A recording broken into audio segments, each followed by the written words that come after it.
Has the cold wind of uncertainty woken you up today? Look in the mirror. What you see is the reflection of a tiredness most people call routine, but which deep down is an exhaustion of hope. You get up carrying the invisible weight of yesterday, bearing unspoken fears about tomorrow. Perhaps you smiled in front of someone, but inside a voice whispered, "I won't make it. It's too much." It is this voice, this lump in your throat, even before coffee, that we are going to silence. Not with tricks, nor with empty phrases, but with a presence that breaks the logic of your pain.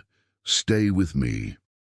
What you are about to hear in the next few minutes are not just prayers. It's a map, a revealed secret, the only key to turning the tide of your life today. If you are here, it is not a coincidence.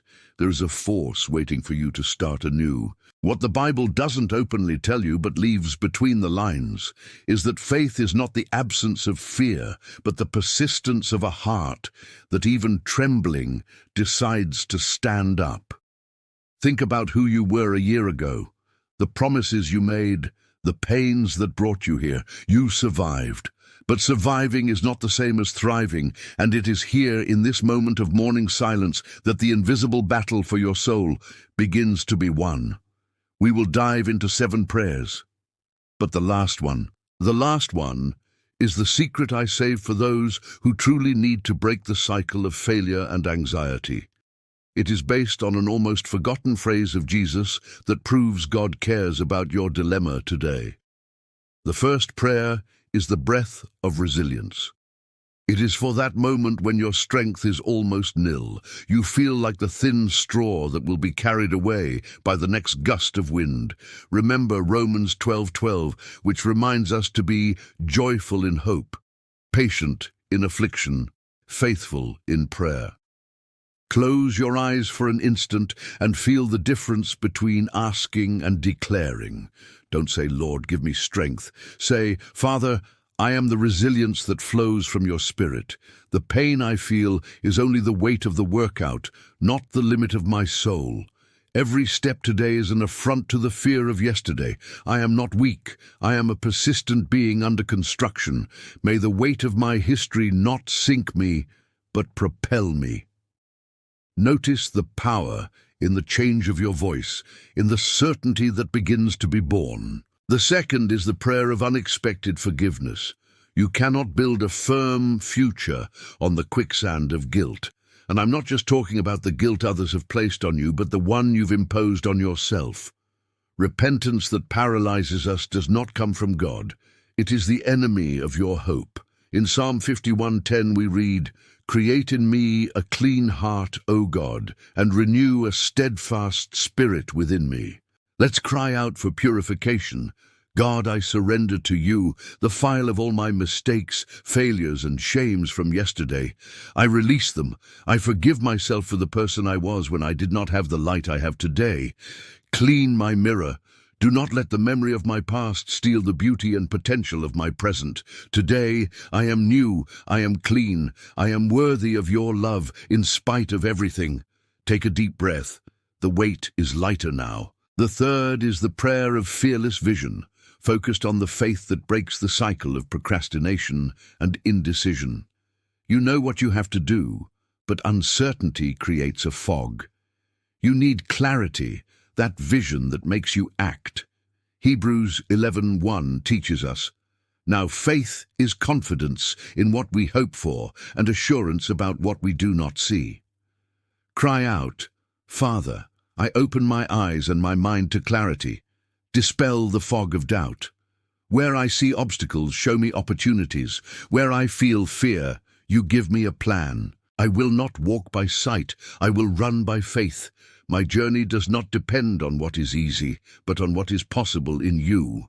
May my faith today be the living proof that the invisible is infinitely more powerful than the visible." We've reached the halfway point. The fourth prayer, the prayer of silent persistence, is the turning point of our script. It is for the moment when exhaustion knocks at your door.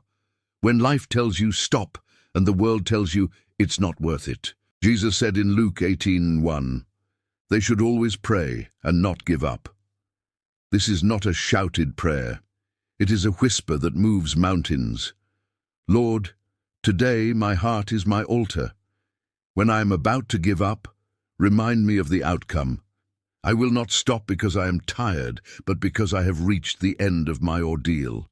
Victory is not for the swift, but for the persistent.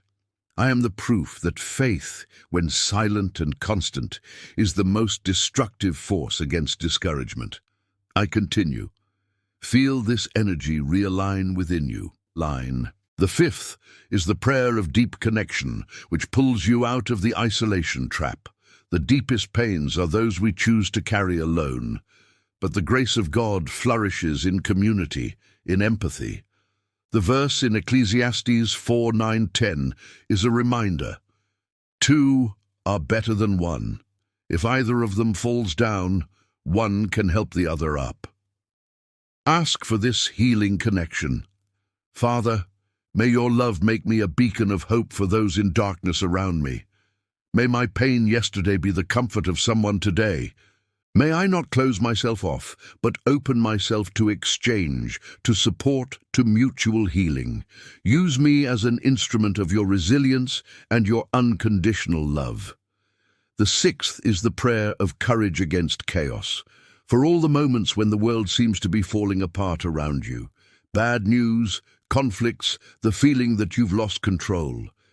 Philippians 4:6-7 tells us to do not be anxious about anything, but in every situation, by prayer and petition, with thanksgiving, present your requests to God. Pray with authority. God, in the center of the chaos, you are my calm. I surrender to you everything I cannot control.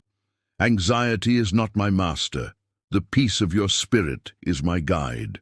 I refuse to be consumed by the fear of what is to come. My strength is not in my ability to foresee, but in your ability to provide. I am courageous, for your presence is my wall. Now, the prayer I promised. The seventh, the prayer of the hidden revelation, the secret that few people use. It is based on a statement by Jesus that connects you to the abundance you have always sought. In Matthew 6:34, he said, "Therefore do not worry about tomorrow, for tomorrow will worry about itself. Each day has enough trouble of its own." The revelation is this: the most powerful prayer is not the one that asks for the future, but the one that saturates your present. It is the prayer of, "Today I have everything." This prayer is an emotional climax. Father, I will no longer live in the scarcity of what if. Today is my day for miracles. Faith is not what I will have, but what I have now. I have your peace, your persistence, your hope, and your resilience. I am the manifestation of your love. I close the cycle of doubt and open the door to revelation. My pain yesterday was only the portal to the strength of today. I need nothing more, for your presence is enough. Repeat this out loud. Feel the truth in every syllable. Your presence is enough. This is not a give me prayer. It is an I am prayer. And that is the great revelation that changes everything. You don't need to seek the presence of God. You just need to recognize that it is already in you. The true persuasion is the intimate certainty that you already have what you need to win the day. And now the powerful moral. You came here looking for prayers for a fresh start, but you leave with the identity of someone who no longer needs to start over, but rather to continue from a place of power. Do you believe this can change your life? If this last prayer touched you, it's because this video needed to reach you. Don't ignore this touch. Share this secret with the first person who comes to mind, the one you know is silently struggling. Subscribe to the channel and have the courage to continue. I'll see you in the next video.